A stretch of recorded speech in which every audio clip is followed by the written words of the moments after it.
እውነትም ቀልደኛው ፕሬዝዳንት እስኪባሉ ዘለንስኪ ባህረ ሰላጤውን ለመጠበቅ ባለሙያ እልካለሁ በማለት ላይ ይገኛሉ።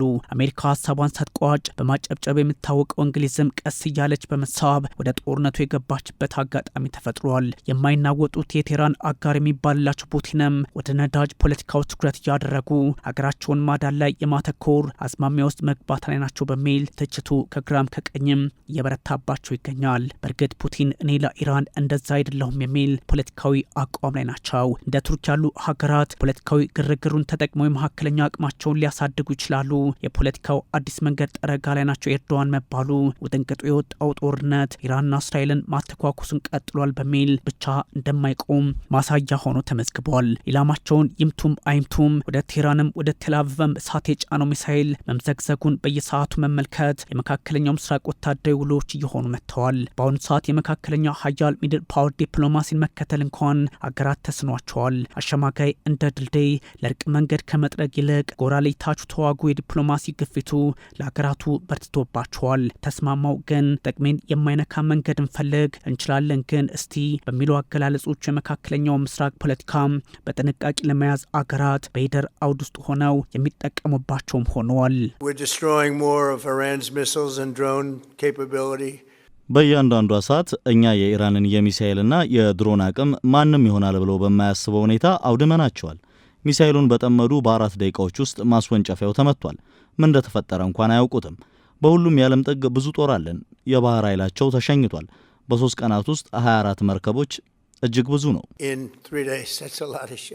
እስራኤል አሜሪካና ኢራን የገቡበት ጦርነት 7ኛ ቀኑ ላይ ቢሆንም መካከለኛው ምስራቃዊነቱን ዓለም ያስተዋለችው በተቀሰቀሰ ወዲያውኑ በሰዓታት ውስጥ ነው። ያ ማለት ኢራን ወደ ካታርና ሌሎች የገልፍ ሀገራት መተኮስ ስትጀምር በእርግጥ በአሁኑ ሰዓት የአውሮፓን ሀገራት እያሳተፈ የሚገኝ ሆኗል። ዓለም አቀፋዊነቱ መልኩን እየለወጠም ይገኛል። ኢራን የሚሳይልና ሰው አልባ አውሮፕላኖችን ተጠቅማ ሙሉ የባህር ሰላጤውን ሀገራት እስከ ሜዲትራኒያን እንዲሁም እስከ አውሮፓ ጫፍ ድረስ ከቻለች እየመታች ካልቻለች ደግሞ የሚሳይል መልእክት ሰደደች ጥቃቷን ስታበረታም እስራኤልና አሜሪካም በዘመቻ ኤፒክ ፉሪ ሳቢያ ሙሉ ኢራንን ይደበድቡ ይዘዋል። ለዚህም ነው ዳኛ የለሹ ዓለም በትራምፕም በኔታንያሁም በነፐዘሽኪያንም ትዕዛዝ መጠኑ የተለያየ ቢሆንም ከሁሉም ወገን ንጹሐን ሲያል ከታሪክ ተጠያቂነት ለመዳን በሚመስል የብለን ነበር ፖለቲካዊ መግለጫ ላይ የመንግስታቱ ድርጅት ሰዎች ሳይቀሩ ደብዳቤያቸው ብርቱ ተግባራቸው ግን ቀጥቃጣ ሆኗል በሚል የሚወቀሱት የመንግስታቱ ድርጅት ከፍተኛ የሰብአዊ መብቶች ኮሚሽነር በኢራን የሴቶች ትምህርት ቤት ላይ 175 ሰዎች የተገደሉበትን አጋጣሚ ውጤት ማወቅ ሻለው ማለቱ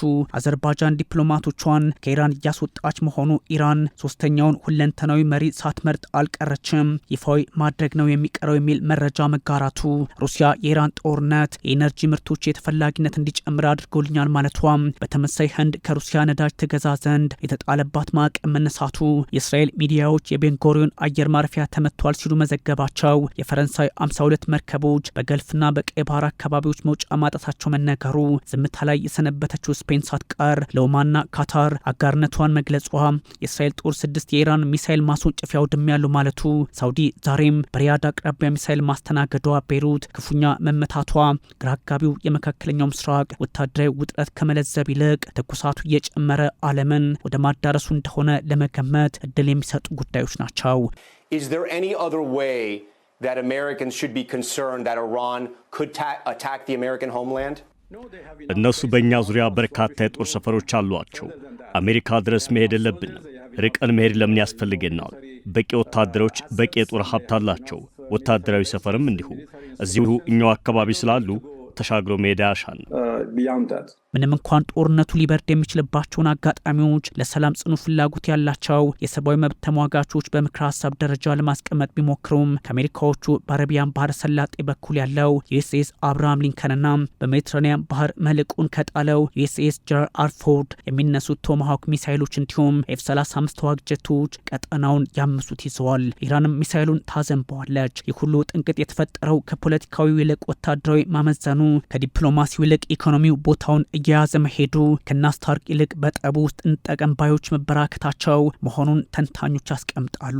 የስትራቴጂክና ዓለም አቀፍ ጥናት ማዕከል CSIS በመጀመሪያዎቹ 100 ሰዓታት ውስጥ በዘመቻ ኤፒክ ፊውሪ 3.7 ቢሊዮን ዶላር ወይም $891 ሚሊዮን በቀን ፈጅቷል በሚል ይፋ ማድረጉ በእርግጥም ኢኮኖሚውን የሚያዛባ ዓለም ለበጎ ህልሞች ማውጣት ያለባትን ወደ ንጹሐን እልቂት እንደለወጠችው የሚያሳይ ነው። ራሷ አሜሪካ የምታወጣው ቢሆንም በእርግጥ ጦርነት ከዛ አይሻገርም ለማለት ቢያስደፍርም በዓለም ላይ የጦር መሳሪያን ከነሱ በላይ ማን ያመርታል ለሚባሉት የዋሽንግተኖቹ ሎክሂድ ማርቲን አርቴክስ፣ ኖርዝሮፕ ግሩማን እንዲሁም ጀነራል ዳይናሚክስ ምናልባትም ካሉበት የዩናይትድ ኪንግደሙ BAE ሲስተምስ፣ የሩሲያው ሮስቴክ፣ የጣሊያኑ ሊዮናርዶ እንዲሁም የቻይናው ካሲከም ስራ እንጂ ንጹሐን አለቁ ለማለት ቦታ የሚሰጡ አይደለም። ይሁንና የፖለቲካው ተለዋዋጭነት ብቻም ሳይሆን አገራት ካላቸው ፍላጎት አንጻር የፖለቲካ አጣብቂኝ ውስጥ በመግባት ሂደት ላይ ናቸው። ዘመቻው አስፈላጊ እስከሆነ ድረስ ይቀጥላል።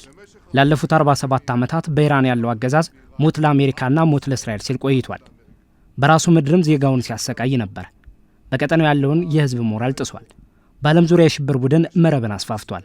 בעולם כולו ምንም እንኳን ሩሲያ የኢራን አይበገሬ አጋር ነኝ ብትልም የውጭ ፖሊሲና የውስጥ ፖለቲካ አለመረጋጋት ያ ማለት ከዩክሬን ጋር ያላትን የቤት ስራዋን አለመጨረስ ፖለቲካዊ እዚህና እዛ ላይ እንድትቆም ያደርጋታል። በእርግጥ ሞስኮ ቴህራንን በምንም የፖለቲካ አውድ ውስጥ ችላ እንደማትላት እርግጠኛ መሆን ቢቻልም የክሬምሊን አጋሮች ሁሉ አንድም እስር ቤት የቬንዙዌላው ማድሮ እንደማሳያም፣ አንድም በስደት የሶሪያው በሽር አልአሳድ፣ አንድም በህይወት አለመኖር የኢራኑ ሁለንተናዊ መሪ ሰይድ አሊ ሁሴኒ ሀመኒ መጠቀሳቸው የፑቲንን ብርቱነት ጥያቄ ውስጥ የሚያስገባ ሆኖባቸዋል። በዛ ላይ ክሬምሊን የኢራኑ ጦርነት መቀስቀስ ሩሲያ የኤነርጂ ምርት ገበያዋ እንዲጨምር በር ከፍቷል የሚል መግለጫ መስጠቱ ጥያቄ እያስነሳ ይገኛል። የአሜሪካ ግምጃ ቤት ህንድ ከሩሲያ ነዳጅ ለ30 ቀናት እንድትገዛ ማዕቀቡን ማላላቱ በጥቅም መተሳሰር አይነቱ አካሄድ ጥምረቶችን ሊያፈርስ የሚችል የአሜሪካ አዲስ መንገድ ወይም የአጋር መነጠያ ሊሆን ይችላል የሚል ትንታኔም እየተሰጠ ይገኛል። ብሪክስም ስሙ መነሳት ጀምሯል። ሆርሙዝ ሰርጥ መዘጋቱ ከሩሲያ ዓለም አማራጭ የነዳጅ ገበያ እንዲኖራት ለማድረግ እድል የሚሰጥ ነው። በእርግጥ ሞስኮ የቴህራንን መመታት እንደማትፈልገው ግልጽ አድርጋለች። ፑቲንም ቢሆኑ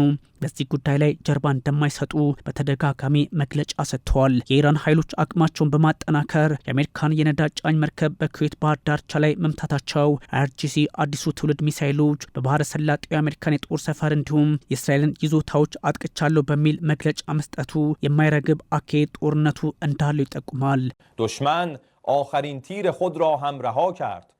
ጠላት የመጨረሻውን አረር ተኩሷል። የአብዮት እስላማዊት ኢራን መሪ መገደል አገሪቱን ይጎዳል የሚል ሐሳብ አላቸው። መረዳት ያቃታቸው ግን የፈሰሰው ደም የዚችን አገር አፈር የበለጠ ለምና የበለጠ እነሱን የሚቃወም ኃይል ክንፍ በዚህ ውስጥ እየተመነደገ መሄዱን ነው። در آن خواهد روید. አብዮታዊ ዘቡ ቤንጎሪዮን አየር ማረፊያን ሃይፋንና ቴልአቪቭን በዚህ በአዲሱ ትውልድ ሚሳይል መትቻለውን በሚል ሀሳብ ሰጥቷል።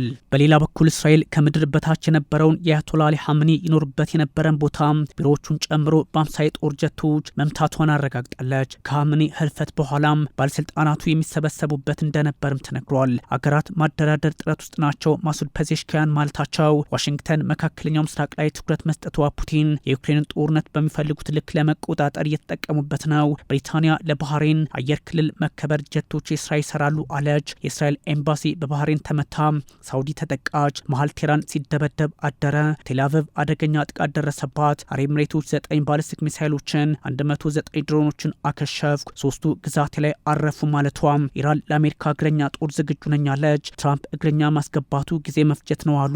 ኩዌት ዳግም ተጠቃች። ከሞላ ጎደል ጥቅል የመካከለኛው ምስራቅ የውጥረት ውሎች ናቸው።